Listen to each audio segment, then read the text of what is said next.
Hello guys, मैं हूँ CA Shivam Chandak. Last video में हमने देखे थे कि 12th एग्जाम्स के लिए क्या सिलेबस हमें अप्लीकेबल रहेगा। रिसेंट नोटिफिकेशन आया है, एग्जाम्स ऑफलाइन होंगी, सो पोस्टपोन होने का, कैंसिल होने का कोई भी संबंध नहीं। सो गाइस, इस वीडियो में हम डिस्कस करने वाले हैं कंप्लीट सिलेबस को, सारे सब्जेक्ट्स को एक मंथ के अंदर हम किस तरह से कवर करें, क्या हमारा स्टडी प्लान होना चाहिए, कैसा हमारा टाइम मैनेजमेंट होना चाहिए। साथ ही गाइस, इस वीडियो के एंड में मैं आपको देने वाला हूं कुछ स्टडी टिप्स और साथ ही दूंगा डेली रूटीन जो आपने फॉलो करना चाहिए ताकि डिजायर्ड टारगेट अचीव हो। सो गाइस, स्टार्ट करते हैं वीडियो को। स्टार्ट करते हैं फर्स्ट सब्जेक्ट से, which is book keeping and accountancy. Book keeping and accountancy में टोटल 10 चैप्टर्स है, बट जैसे लास्ट वीडियो में डिस्कस किया था 4 चैप्टर्स हमें ऑप्शन में है, हमें इग्नोर कर सकते हैं। सो टोटली हमें जो स्टडी करना है, जो कवर करना है, दोज आर ओनली 6 चैप्टर्स। कौन से करें? क्वेश्चन नंबर 2 में एडमिशन ऑफ पार्टनर और रिटायरमेंट ऑफ पार्टनर है। I will suggest admission of partner पर फोकस करिए, रिटायरमेंट ऑफ पार्टनर को ऑप्शन में छोड़िए। एडमिशन ऑफ पार्टनर आपको करियर वाइज भी आगे हेल्पफुल रहेगा, और अगेन उसका रिलेशन कहीं ना कहीं फाइनल अकाउंट्स के चैप्टर के साथ में है, which is compulsory for you in 12th। Question number 3, dissolution of partnership, firm और बिल्स ऑफ एक्सचेंज, कौन सा करें? आई will always go with bills of exchange. क्यों ऐसे? क्योंकि सबसे पहले तो सिर्फ आपको जर्नल एंट्रीज करनी है, टाइम इफेक्टिव है, आपका काफी टाइम सेव होता है। आपको 3 घंटे में 100 मार्क का पेपर लिखना है, तो आपको टाइम मैनेजमेंट के ऊपर फोकस करना है। अगर आप डिसोल्यूशन करते हो, आपको काफी अकाउंट्स बनाने हैं, जबकि बिल्स ऑफ एक्सचेंज में सिर्फ कुछ एंट्रीज करनी है। So always it is time effective. Question number 4 में issue of shares, computer in accounting, same funda ही भी है।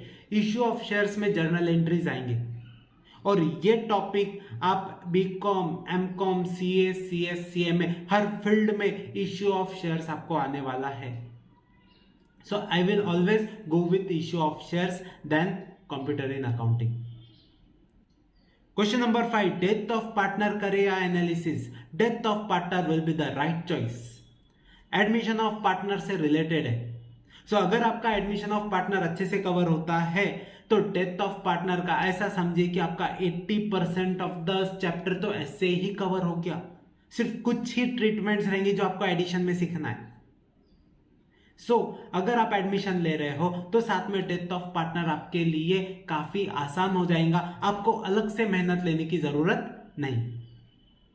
सो ये चैप्टर चॉइस आपका होना चाहिए 12th कॉमर्स में अकाउंटिंग सब्जेक्ट के अंदर। अब समझते हैं, सर बोले ठीक है चैप्टर्स तो चूज हो गए, अब टाइम मैनेज कैसा करें, इसको विद इन द टाइम कैसा कवर करें? टाइम मैनेजमेंट ऐसा है, पर डे अकाउंट्स को हमें 3 आवर्स देना है। ठीक है, अगर रोज के आप 3 घंटे देते हो और एक चैप्टर को हमें देना है 4 डेज, सो 4 3 12, पर चैप्टर हम 12 आवर्स दे रहे हैं। टोटल 6 चैप्टर है, 6 4 24, विद इन 24 to 30 डेज आपका अकाउंट्स कंप्लीट होता, जैसे कि मैं बोला था। ठीक है, कवर क्या करें? कवर हमने सबसे पहले तो आपके स्टेट बुक करना चाहिए, स्टेट बुक के सॉल्व्ड इलस्ट्रेशंस और एक्सरसाइज के इलस्ट्रेशंस। अगर ये आपका कवर हो जाए और आपके पास प्रैक्टिस करने अभी भी समय रहता है, तो गो विद द रिलायबल। अच्छे सम से प्रैक्टिस करने के लिए काफी इजी होगा। ठीक है, now how to complete the syllabus in given time? बोले सर आपने बोला तो है 3 घंटे करे, 4 दिन करे, पर क्या हमसे ये कंप्लीट होगा? बिल्कुल होगा। हमें सिर्फ करना पड़ेगा थोड़ा सा टाइम मैनेजमेंट। आप जब भी अकाउंट्स का एक सम ले रहे हो, टाइम लगाकर बैठिए कि अगर ये सम 12 मार्क्स के लिए आता है, 15 मार्क्स के लिए आता है, तो with in 30 minutes, that is double time में आपका वो सम सॉल्व होना चाहिए। आप जब सॉल्व कर रहे हो टाइम लगाकर करिए, आपका बिल्कुल कंप्लीट होगा। एक बेनिफिट है आपका with in time practice complete हो रहा है। सेकंड बेनिफिट है एग्जाम के टाइम आप with in the given time आप पेपर कंप्लीट कर पाओगे। ठीक है, सो ये टाइम मैनेजमेंट आपको करना जरूरी है। जब आपका प्रैक्टिस क्वेश्चन सॉल्व इलस्ट्रेशंस हो जाए तो एक्सरसाइज की इलस्ट्रेशंस तो ऑलरेडी आपके रजिस्टर्स में सॉल्व है, आप उसे ओरली भी सॉल्व कर सकते हैं। आप सिंपली ले सकते हैं, like if I take the example of final accounts, आप देखेंगे ट्रायल बैलेंस गिवन है, ओरली बोलिए इस चीज को मैं ट्रायल P&L में डालूंगा, इसे मैं ट्रेडिंग अकाउंट में डालूंगा, इसे मैं बैलेंस शीट में डालूंगा, इस एडजस्टमेंट के 2 इफेक्ट जाएंगे, ओरली करिए। तो जो टॉपिक जो सम सॉल्व करना आपको हाफ आवर लगता है, वो सम आपका हार्डली 10 to 15 मिनट्स में कंप्लीट होगा। आपका 50% टाइम हर सम के पीछे सेव होता है। Guys, this is the smart work that you should do. ठीक है, सो इस तरह से आपका book keeping and accountancy complete होना चाहिए। शिफ्ट करते हैं थ्योरी सब्जेक्ट्स के ऊपर। Theory subjects OC, SP and economics, 3 theory subjects है। ठीक है, तीनों थ्योरी सब्जेक्ट्स के लिए बेसिक प्लान से मैं तीनों थ्योरी को एक साथ में कवर करूंगा। गाइस ध्यान दीजिए, ओसीएम में टोटल 10 चैप्टर्स है, एसपी में टोटल 12 चैप्टर्स है और इको में टोटल 10 चैप्टर्स है। What you have to do, total अपने को इसे भी हर दिन 3 घंटा देना है। ठीक है, और टोटल अपने को कवर करना है 3 डेज एक चैप्टर के लिए, मोर देन सफिशिएंट है। ठीक है, कवर क्या क्या करेंगे, स्टेट बुक से पूरा लर्निंग करना है। इसके अलावा मैं ग्रुप के डिस्क्रिप्शन में, अपने यूट्यूब लिंक के डिस्क्रिप्शन में मैं कुछ प्रैक्टिस क्वेश्चंस डालूंगा जो बोर्ड के तरफ से आए हुए। आई एम नॉट सेइंग कि यही क्वेश्चंस एग्जाम में आएंगे, but those are practice questions, those are good questions. Objectives भी कवर है, शॉर्ट नोट्स भी कवर्ड है, बिग आंसर्स भी कवर्ड है। आपने इन क्वेश्चंस को प्रैक्टिस करना चाहिए। सो स्टेट बुक कवर करिए, प्रैक्टिस क्वेश्चंस कवर करिए। इसी के साथ ओसी में स्पेशल क्या रहेगा, ओसी के हर चैप्टर्स को हेडिंग वाइज डिवाइड किया है। हेडिंग्स लर्न करिए अच्छे से, एग्जैक्ट हेडिंग्स लिखिए, बेनिफिट आपको मिलेगा। Same with go with SP. SP को भी 3 घंटा देना है, एक चैप्टर को 3 दिन देना है। यहां लेटर्स आते हैं, लेटर्स को टोटल 80 में से अराउंड 15 to 20 मार्क्स का वेटेज आ जाता है। सो लेटर्स को एग्जैक्ट लर्न करिए। लेटर्स ऐसा है कि आप एग्जैक्ट लिखिए, आपको पूरे मार्क्स मिलते हैं। So focus on the letters in SP.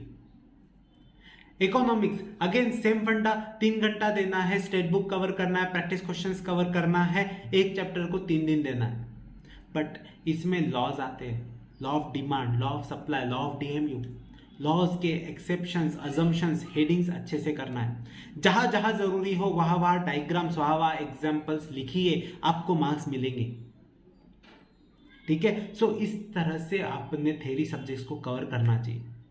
बोले सर ठीक है, सुनने में अच्छा लगा, बट क्या हमसे होगा? अगेन टाइम मैनेजमेंट कैसे करें? सिंपल रूल है गाइस, टाइम मैनेजमेंट के लिए आधा घंटे में 5 पेजेस करिए, या आधे घंटे में 1 से 2 पेजेस करिए। अगर आपको डिफिकल्ट जाता है 2 पेजेस करिए, still it will be good. Time लगाकर करिए कि सर आधे घंटे में मैं 2 पेज लर्न करूंगा, होता है, आराम से आपका कंप्लीट होता है। 10 to 15 पेजेस है, 3 दिन में करना है, मतलब एक दिन में आपको 5 पेजेस करने हैं, मतलब 3 घंटा मिला के आपको सिर्फ 5 to 6 पेजेस लर्न करना है, मतलब 1 घंटे में सिर्फ 2 से 3 पेजेस। टाइम मैनेज करिए, बड़े फ्रेमवर्क को छोटे टाइम में डिवाइड करिए, तो आपको मिलेगा अच्छा, मतलब मुझे आधे घंटे में सिर्फ 1 या 1.5 पेज या 2 पेज करना है, बिल्कुल होगा। टाइम लगा के करिए। ठीक है, so this will be the total framework to cover the theory subjects. दोस्तों अब लास्ट में डिस्कस करते हैं इंपॉर्टेंट टिप्स कि स्टडीज करते समय, लर्न करते समय, सॉल्व करते समय क्या टिप्स हमने फॉलो करना चाहिए। The first and the most important is time management. आप अकाउंट सॉल्व करिए, आप मैथ सॉल्व करिए, आप थ्योरी का लर्न कर लीजिए, ऑलवेज एक ध्यान रखिए, टाइम लगाकर करिए। आपका हमेशा जो टारगेट है वो with in the decided time achieve होना चाहिए। भावनाओं में मत बह जाओ, सर टॉपिक कर रहे थे, मजा आ रहा था, करते करते 2 दिन लग गए। नहीं, हमारे पास टाइम लिमिटेड है, सिर्फ 1.5 महीना बचा हुआ है, यहाँ आप एक्स्ट्रा टाइम लेना अफोर्ड नहीं करते। सो टाइम मैनेजमेंट आपने फॉलो करना चाहिए। Second is multiple revisions. दोस्तों हम ह्यूमंस हैं, आप अगर एक सब्जेक्ट को अच्छे से करोगे, फिर दूसरे सब्जेक्ट पर शिफ्ट करोगे तो पहला सब्जेक्ट भूलोगे। लोड मत लीजिए, भूलना नेचुरल टेंडेंसी है। बोले सर याद कैसे रहेगा फिर, अगर भूलना ही है तो करे या ना करे। सिंपल है, मल्टीपल रिविजन्स, एक बार करोगे तो भूलोगे। अब वही आंसर को आप 2 से 3 बार लर्न करिए, आप 4 बार उसको रिवाइज करिए। जब आप मिनिमम 3 टाइम्स एक चीज को रिवाइज करते हैं तो वो चीज आपको याद रहती है, तो वो चीज आप नहीं भूलोगे। सो टारगेट रखिए, जब भी आप पढ़ रहे हो एक बार बहुत अच्छे से करने से अच्छा उसी टाइम फ्रेम में वही चीज को 3 बार रिवाइज करिए, आपको उसका बेनिफिट मिलेगा, आपको वो चीज याद रहेगी। Next is writing practice. Guys सिर्फ लर्न कर लिया, सर मुझे आ सब रहा था बस लिखते नहीं आया, ये नहीं होना चाहिए। ठीक है, आपको क्या आता है क्या नहीं आता है, इससे ज्यादा आप पेपर पर क्या लिखते हो वो मैटर करता है, क्योंकि एट द एंड मार्क्स वही देने वाले।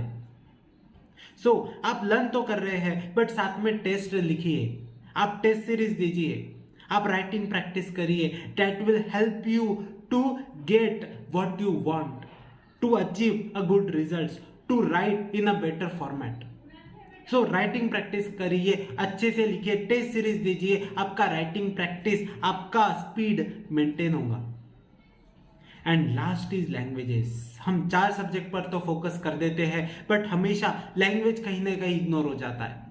हमारे मन में रहता है सर इंग्लिश है, हिंदी है, मराठी है, सर कर लेंगे, डिफिकल्ट क्या है, बचपन से करते आए हैं। नहीं, यही 2 सब्जेक्ट्स है जो हमारे मार्क्स कम कर लेते हैं, जो हमारा टारगेट को हमसे दूर ले जाते हैं। मैं ये नहीं बोलूंगा आप स्पेशली इसे टाइम दो, बट एटलीस्ट हर दिन का आधा घंटा 1 घंटा तभी दीजिए, क्योंकि भले ही आपको ये इंपॉर्टेंट लगे आपको नहीं लगे, 12th के मार्क्स इन दोनों सब्जेक्ट्स को मिलाकर ही आने वाले हैं, बेस्ट ऑफ 5 12th में नहीं है। सो लैंग्वेजेस को इग्नोर करना नहीं है, लैंग्वेजेस का, राइटिंग स्किल का प्रैक्टिस, ग्रामर का प्रैक्टिस, कंपोजिशन का प्रैक्टिस हमें करना है। So guys these were the tips that you should follow. अब आते हैं सबसे मेन पार्ट जो मैं आपको प्रॉमिस किया था, daily routine. Guys daily routine आपका इस तरह से होना चाहिए, मॉर्निंग 6 से 9। ये नहीं बोलूंगा मैं सर 4 बजे उठो 5 बजे उठो, नहीं, 6 बजे उठिए कोई दिक्कत नहीं, बट 6 से 9 फ्रेश टाइम रहता है। थेरी सब्जेक्ट लीजिए, ओसी लीजिए या एसपी लीजिए, जो आपको डिफिकल्ट जाता है। मॉर्निंग का फ्रेश टाइम रहता है, लर्निंग का स्पीड काफी अच्छा रहता है। 6 से 9 एक थेरी सब्जेक्ट लीजिए, 9 से 10 का ब्रेक लो, फिर वापस 10 से 1 अगेन 3 घंटा नेक्स्ट थेरी। बोले सर 2 थेरी ज्यादा नहीं होगा, ज़्यादा नहीं होगा। मॉर्निंग का टाइम है, यही टाइम है जिसमें आपके लर्निंग में स्पीड आएगी, यही टाइम है जब आपका ग्रास्पिंग पावर अच्छा रहेगा। सो 6 से 9 फर्स्ट थेरी, 9 से 10 का ब्रेक लीजिए, 10 से 1 में सेकंड थेरी, फिर अगेन ब्रेक लीजिए 1 से 3। ठीक है, 1 से 3 आराम करिए, लंच करिए, ब्रेक लीजिए, इंस्टा देखिए, ऐप भी देखिए। जितना माइंड रिलैक्स रहेगा आपका परफॉर्मेंस अच्छा रहेगा। So take a break. फिर 3 से 6 दोपहर का टाइम में go with accounts. Practical subject रहेगा, नींद नहीं आएंगी और वो टाइम यूटिलाइज होगा। 3 से 6 अकाउंट लीजिए, अगेन 6 से 8 का ब्रेक लो, इवनिंग टाइम है। फिर रात में 8 से 11 या तो मैथ्स लीजिए या तो रिमेनिंग थ्योरी। सो गाइज अगर आप देखो शेड्यूल के अंदर 3-3 घंटे के ब्रेक हमारा डिसाइडेड टाइम है, लर्निंग टाइम है, प्लस 2-2 घंटे का ब्रेक है। मैं कहूंगा ऐसे टाइम में जब सिर्फ 1 महीना 1.5 महीना बाकी हो तब इतना अच्छा शेड्यूल, इससे बेटर शेड्यूल आपको और कुछ नहीं मिल सकता, जिसमें आपको ब्रेक्स मिल रहा है, जब आपको खुद के लिए टाइम मिल रहा है, रिलैक्सेशन का टाइम मिल रहा है, प्लस कंप्लीट सिलेबस भी कवर हो रहा है। So I don't think guys इससे बेटर कुछ हो सकता। ठीक है, at the end guys we are also starting with online test series, जिसमें individual chapter wise test, half portion test, full portion test cover होंगे, with the addition of individual consultation। Individual हर person wise आपको guiding मिलेगा, कैसे paper लिखना है, कैसे study करना है, क्या पेपर प्रेजेंटेशन आपने आज करना चाहिए। So guys if you are interested please do comment, we will end our video here. अगर आपको कुछ भी क्वेरी, कुछ भी डाउट रहते हो प्लीज कमेंट करिए, आपको रिप्लाई जरूर करेंगे। So guys all the best for your exams, bye, thank you.